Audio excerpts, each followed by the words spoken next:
स्वागत है आप सभी का रसायन एकेडमी केमिस्ट्री में। Organic chemistry, aryl halides discussion चल रहा है in the first unit of your +2 chemistry, alkyl aryl halides. और उसमें जो अब आज हमें डिस्कशन करना है वो है ESR, इलेक्ट्रोफिलिक सब्स्टिट्यूशन रिएक्शंस। नाम ही बताता है, जिसमें एक इलेक्ट्रोफाइल दूसरे इलेक्ट्रोफाइल को रिप्लेस करेगा। जो मेरे बेसिक फंडामेंटल जीओसी के लेक्चर्स हैं उसके बीच में भी काफ़ी चीज़ें मैंने डिस्कस की हैं, काफ़ी अच्छे और डिटेल में डिस्कस किए हैं। तो वही बात मैं आगे लेकर चलता हूँ थोड़ा सा। भाई ESR, इलेक्ट्रोफाइल ने अटैक करना है किसके ऊपर? बेंजीन रिंग के ऊपर अटैक करेगा, क्योंकि benzene ring is electron rich site और उसके ऊपर इलेक्ट्रोफाइल अटैक करेगा। तो हमें स्टडी करनी है क्या? ESR, electrophilic substitution reaction of aryl halides. तो इससे पहले कि हम आगे इससे चलें, मैं आपको इसकी स्ट्रक्चरल फीचर बताता हूं कंपाउंड के, और हमें ये मतलब इन स्ट्रक्चरल फीचर को देखकर ये पता लग जाएगा कि कंपाउंड इन रिएक्शंस के प्रति कैसे बिहेव करेगा। हमें ये पता तो होना चाहिए ना, रट्टा थोड़ी लगाना है। रविंदर सिंह सर के पास अगर आपने ऑर्गेनिक केमिस्ट्री पढ़ के भी रट्टा लगाया तो फिर तो कोई फायदा ही नहीं। नो, अब आप ये देखो, ये आपके पास क्या है? This is what is known as haloarene.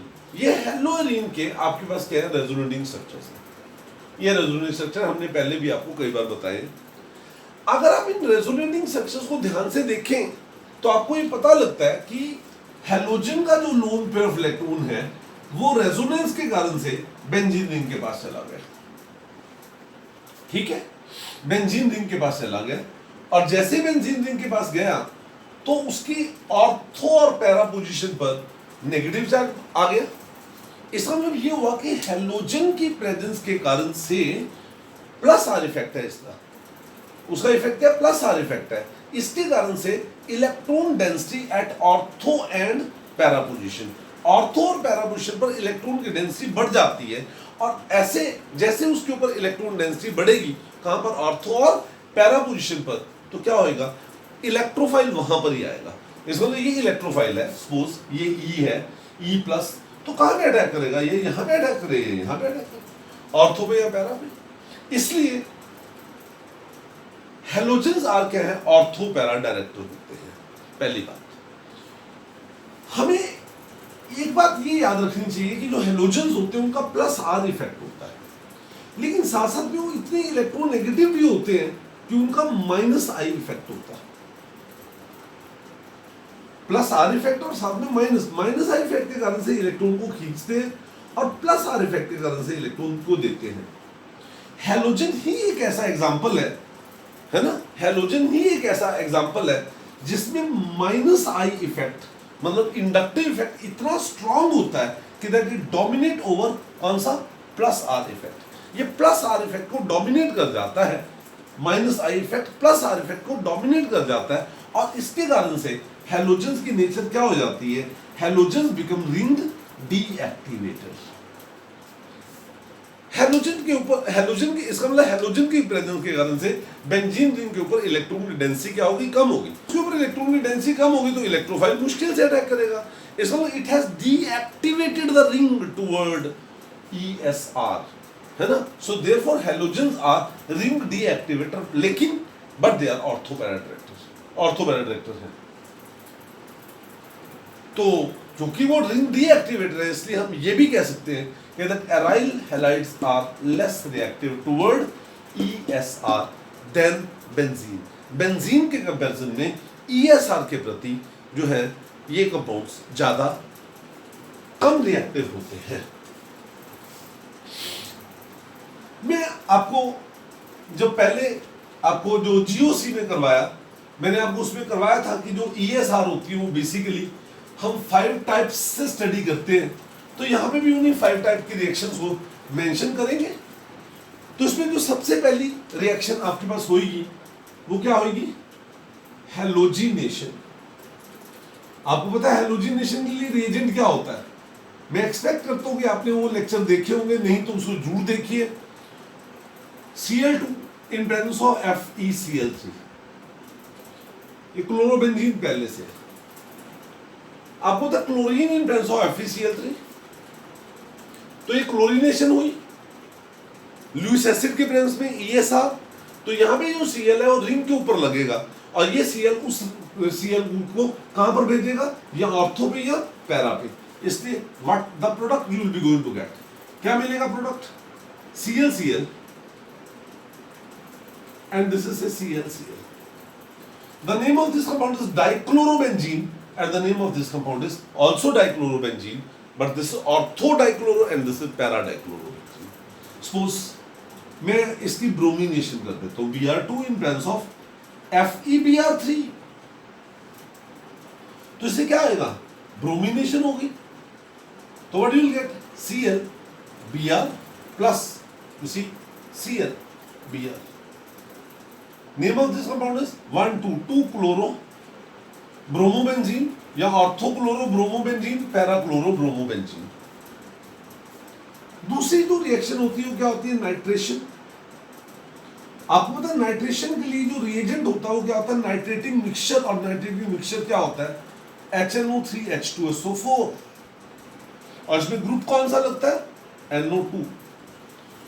ये आपको मैंने उस GOC वाले आर्टिकल्स में सारा डिटेल में डिस्कस किया, टेबल बना के दिया था, बस अब उसी का यूज कर रहे हैं और कुछ भी नहीं है। सपोज आपके पास ये कंपाउंड है, क्या कंपाउंड है, bromobenzene, you treat it with that as nitrating mixture, nitrating mixture is HNO3H2SO4 both concentrated, तो इससे जो प्रोडक्ट बनेगा, क्या बनेगा product, this is a Br NO2 and this is a, क्या बनेगा, this is Br and NO2, orthobromo nitrobenzene, parabromo nitrobenzene, 4 nitrobromobenzene, कुछ भी आप ऐसा इसको बोल सकते हो।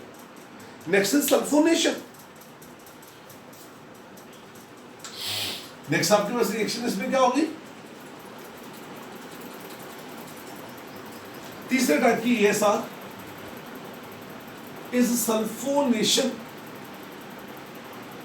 सल्फोनेशन, तो अगर मैं सल्फोनेशन की बात करूं तो मैं ये बात करता हूं, ये आपके पास क्या, chlorobenzene, you have reacted it with that of sulphuric acid concentrated.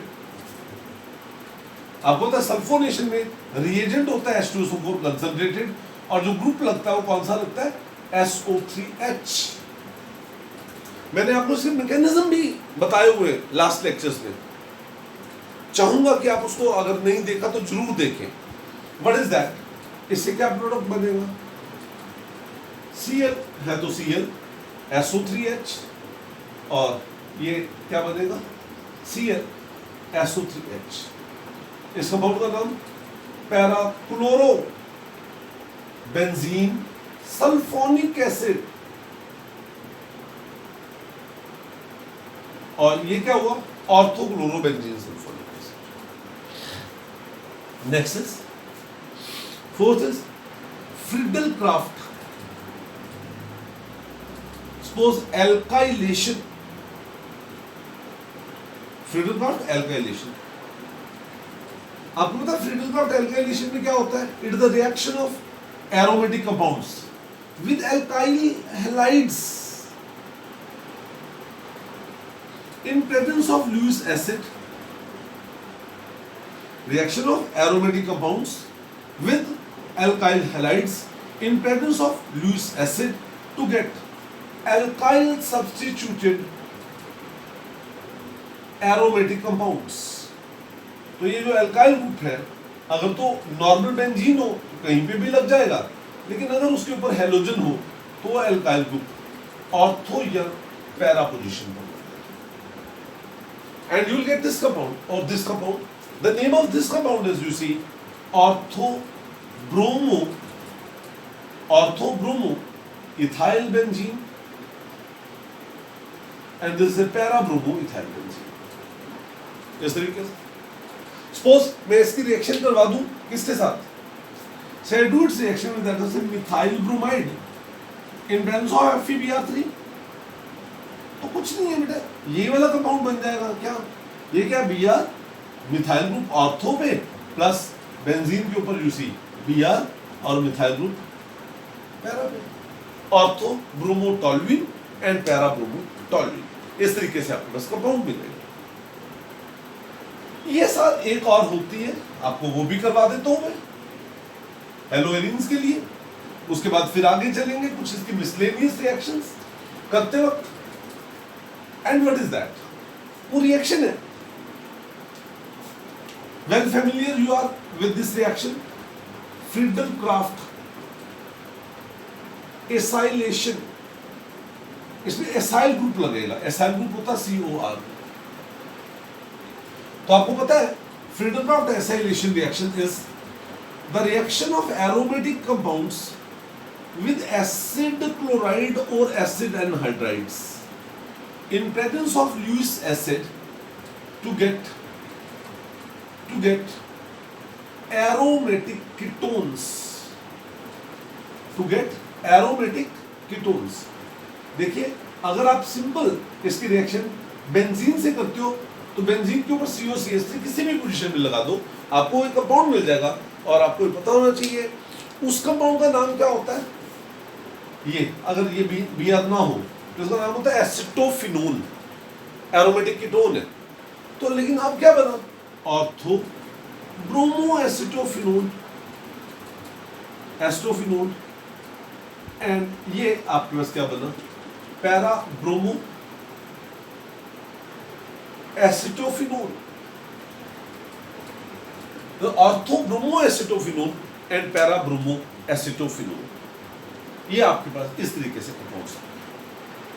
But I hope so that you might have got this compound, you might have got this information completely, absolutely आपको ये बात समझ आ गई होगी।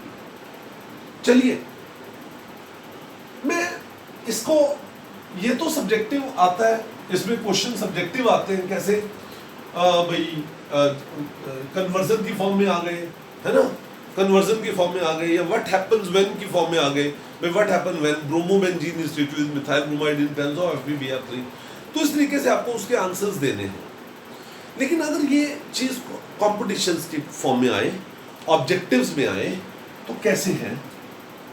ऑब्जेक्टिव में ये question ऐसे आ सकता है, से क्लोरोबेंजीन है, ये मेरे पास से टॉल्यूइन है, और ये मेरे पास सपोज बेंजीन। ओके, कोई आपसे ही कहता है कि दैट इन कंपाउंड्स को, this are compound 1, compound 2 and compound 3, इन तीन कंपाउंड्स को you arrange it in increasing order of the reactivity toward electrophilic substitution reaction. ऐसा भी आ सकता है, toward halogenation in presence of Lewis acid, toward nitration, toward sulfonation, toward Friedel Craft alkylation, toward Friedel Craft acylation. तो मतलब वो तो ये सार है, उसको इनडायरेक्टली कहने का मतलब है कि इस तरीके से हम उसको कह सकते हैं। तो जब भी आ जाए, सपोज मैं कहता हूं arrange this compounds in order of the increasing reactivity toward nitration, तो मुझे पता है नाइट्रेशन ESR है, इलेक्ट्रोफिलिक सब्स्टिट्यूशन रिएक्शन है। इसमें ये ग्रुप क्या है आपके पास, रिलीजिंग, यहां पर जीरो ग्रुप कोई भी नहीं है, और यहां पर ये जो ग्रुप है ये क्या Cl है, जो जिसका वैसे तो +R इफेक्ट होता है, लेकिन -I इफेक्ट डोमिनेट करने के कारण से इसके ऊपर इलेक्ट्रॉन डेंसिटी कम हो जाती है। तो आप ये कहेंगे कि इसकी जो रिएक्टिविटी है सेकंड की ज्यादा होगी, then third, then first. Second की रिएक्टिविटी ज्यादा रिलीजिंग के कारण से, then this and then this, क्योंकि इसमें विथड्रॉल है, इसमें रिलीजिंग। सपोज कोई कहे इनको क्लोरोबेंजीन, पैरा नाइट्रोक्लोरोबेंजीन,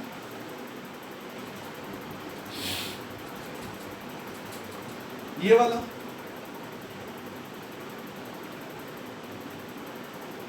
ये वाला, arrange these compounds in order of their increasing reactivity toward electrophile। सुनो, ये Cl हो गया, यहां पे उसके साथ और विथड्रॉइंग ग्रुप हो गया, यहां पे रिलीजिंग हो गया, और यहां पे स्ट्रॉन्ग रिलीजिंग हो गया। इसने विथड्रॉ किया, इस ग्रुप के कारण से बेंजीन के ऊपर इलेक्ट्रॉन डेंसिटी और कम हो गई, यहाँ पे थोड़ी ज्यादा हुई और यहाँ पे बहुत ज्यादा हो गई। जहाँ पे इलेक्ट्रॉन डेंसिटी ज्यादा हो जाएगी वहां पर रिएक्टिविटी बढ़ जाएगी। तो अगर मैं इसको नंबर दूं क्या, 1 2 3 और ये 4, तो reactivity order will follow the order here 4 is more than 3 is more than 1 is more than 2। तो आप ये आप आई होप सो कि आप ये इस चीज को ऑब्जर्व कर रहे हो कि अगर हम थोड़ा सा एक आर्टिकल को ध्यान से पढ़ लें तो सब्जेक्टिव के साथ साथ आपका ऑब्जेक्टिव हो जाता है, क्योंकि इसके बाद तो सिर्फ आपका क्या है, प्रैक्टिस है। जितनी भी आप प्रैक्टिस कर पाए, आप प्रैक्टिस अच्छे से करें तो अच्छे से हो जाएगा, उसमें क्या दिक्कत है, कोई भी प्रॉब्लम नहीं। चलिए मैं बात करता हूं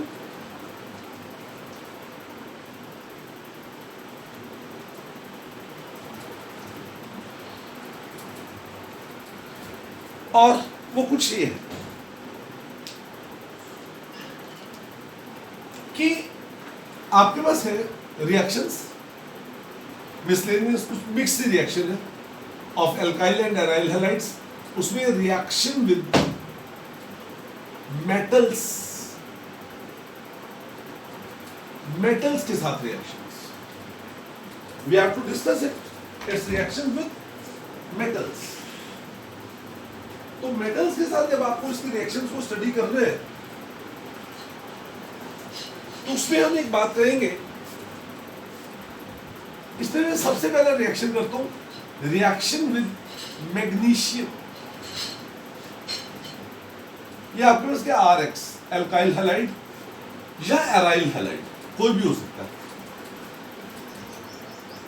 एल्काइल क्लोराइड हो सकता है या क्लोरोबेंजीन हो सकता है, कोई भी एल्काइल हैलाइड और एराइल हैलाइड। जब आप इसकी रिएक्शन करते हो with magnesium in presence of dry ether तो आपके पास मिलता है RMgX।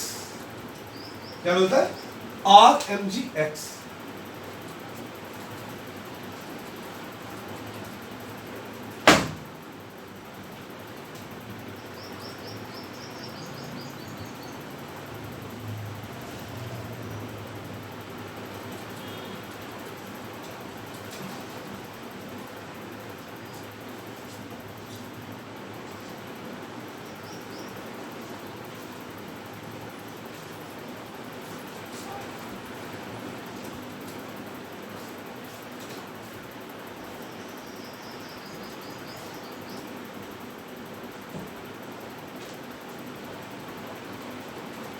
हाँ बच्चों, ये जो RMgX होता है इसे नाम देते हैं ग्रिग्नार्ड रिएजेंट। इसे क्या नाम देते हैं, इसे नाम, ये वैसे इसका नाम है एल्काइल मैग्नीशियम हैलाइड या aryl magnesium halide.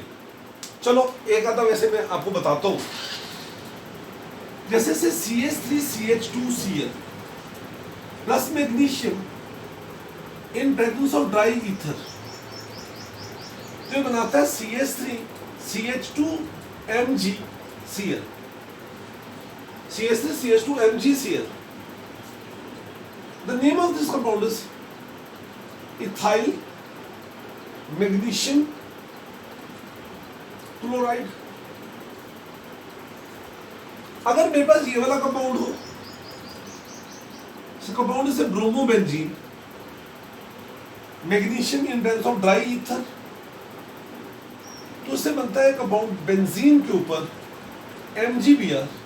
The name of this compound is phenyl magnesium bromide.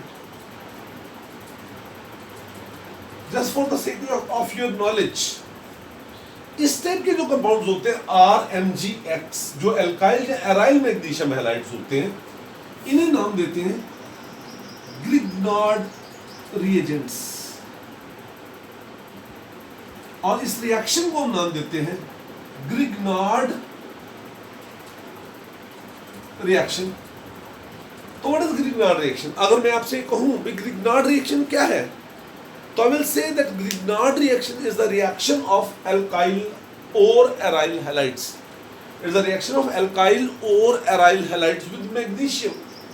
Alkyl or aryl halide with magnesium in presence of dry ether to get alkyl or aryl magnesium halides, alkyl और aryl magnesium halides, ये आपके पास है reaction है।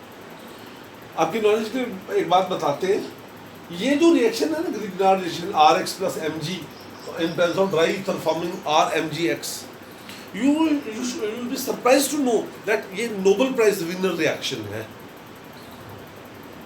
ऐसा क्या होगा, कुछ खास तो होगा। इससे ऐसा होता है कि these compounds they lead to the discovery of a new branch of chemistry, organometallics, है ना। इससे हुआ जिसने ऑर्गेनिक पार्ट को मेटल्स के साथ जोड़ा, उसकी फर्दर एडवांसमेंट होती चली गई, चलो उससे एक नई ब्रांच ऑफ केमिस्ट्री डेवलप हुई। आपको मैं एक बात और बताना चाहता हूँ, ये एनसीईआरटी का क्वेश्चन भी है। वो ये होता है कि ये जो ग्रिग्नार्ड रिएजेंट्स होते हैं ना, they are extremely reactive molecules, extremely reactive, और ये इतने ज्यादा रिएक्टिव होते हैं कि that they can even react with the traces of moisture. Moisture थोड़ा सा भी हो ना, उससे भी रिएक्ट कर जाते हैं and they form alkanes, alkanes बना देते हैं। तो एनसीईआरटी में एक क्वेश्चन है, और क्वेश्चन ये है क्या कि why Grignard reagents should be prepared under perfectly anhydrous conditions. Perfectly anhydrous condition पे उन्हें क्यों बनाना चाहिए, that is the case, and I hope so that you are in a position to answer that, because Grignard reagents are extremely reactive, and because of that extreme reactivity toward even moisture, they can react even with the traces of moisture and form alkanes. Therefore, to prepare Grignard reagents, we need absolutely dry conditions, perfect dry conditions. Next is reaction with sodium. Reaction with sodium, sodium के साथ इसकी reaction.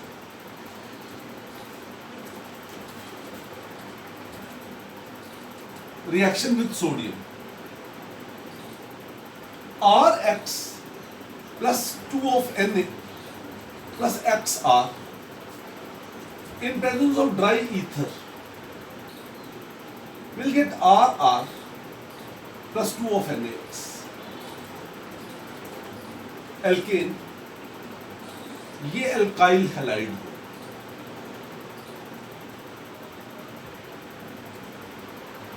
जैसे कि मैं कह दूं CH3 CH2Cl plus 2 of Na plus Cl CH2 CH3 in presence of dry ether, you will get CH3 CH2 CH2 CH3. Name of this compound is butane. ये आपका compound. The name of this compound is, you see, butane. अगर मैं इस compound की बात करूं, if I talk about say this compound, butane, इस तरीके से, तो इस रिएक्शन को एक नाम दिया जाता है बेटा, और वो इस रिएक्शन का नाम क्या है? That reaction is known as Woods reaction. कौन सी रिएक्शन है? Wurtz reaction. यहां पे कौन सी थी? ग्रिग्नार्ड्स रिएजेंट, ग्रिग्नार्ड्स रिएक्शन, ये है वुड्स रिएक्शन। तो if I want to define what is Wurtz reaction, तो I define it in this way, that Wurtz reaction is the reaction of किसका? Wurtz reaction is the reaction of alkyl halides with sodium in presence of dry ether. Alkyl halides with sodium in presence of dry ether to get higher alkanes.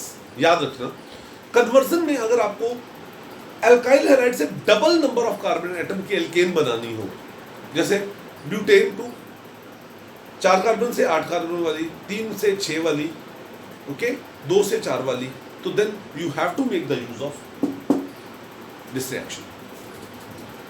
Next आपके पास है Woods-Fittig reaction. Woods-Fittig reaction. What is the Woods-Fittig reaction?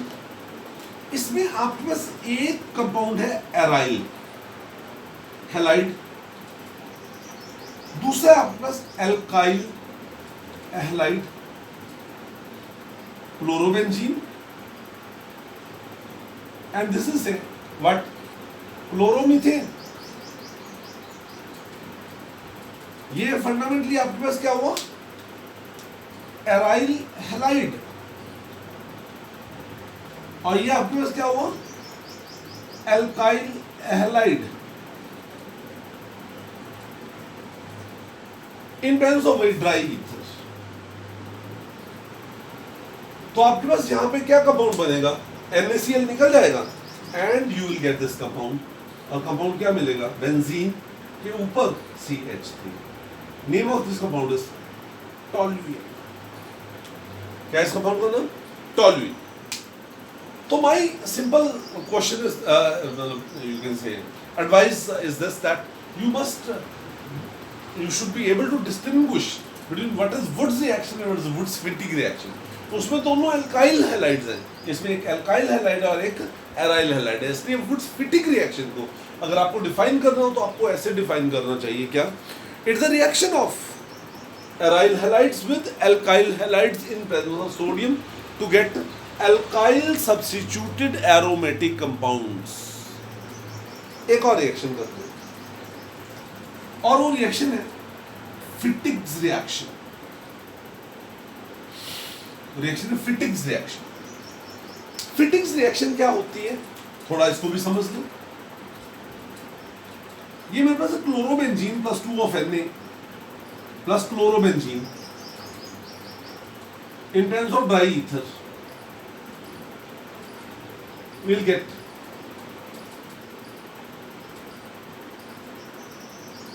this compound known as biphenyl, diphenyl या biphenyl। तो Fittig's reaction is the basically it is the reaction of किसका, aryl halides with sodium, is the reaction of aryl halides with sodium in presence of dry ether, is the reaction of aryl halides with sodium in presence of dry ether to get diphenyls, to get diphenyls। मतलब इन तीनों reaction दिखने में एक जैसी लगती हैं, लेकिन fundamental difference क्या है, वुड्स में दोनों एल्काइल है, इसमें एक एल्काइल और एक एराइल है, और इसमें दोनों एराइल है। और एक लास्ट रिएक्शन इसके लिए और है, और वो reaction उल्मान्स reaction.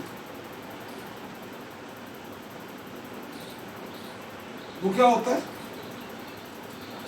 Iodobenzene plus copper, iodobenzene.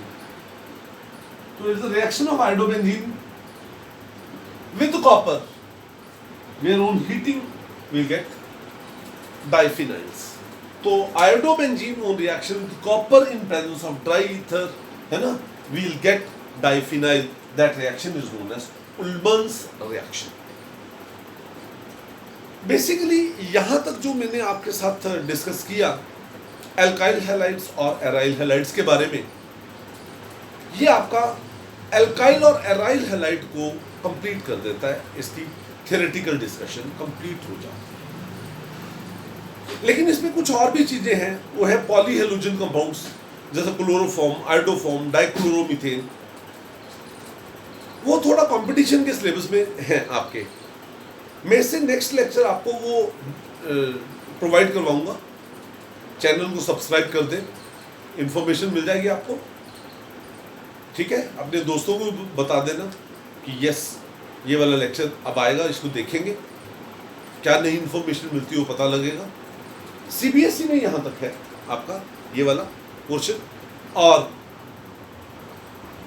इसके बाद हम एक लेक्चर NCERT, एक नहीं उसमें 2 लेक्चर रखते हैं, बिकॉज इसकी NCERT की जो प्रॉब्लम्स है काफ़ी बड़ी हैं, तो एक वो फ्रेम अप लेंगे जिसके बीच में आपको उन प्रॉब्लम्स के साथ डिस्कशन, उस प्रॉब्लम के डिस्कशन आपके साथ करेंगे, ठीक है। तो लेक्चर्स को देखते चले जाएं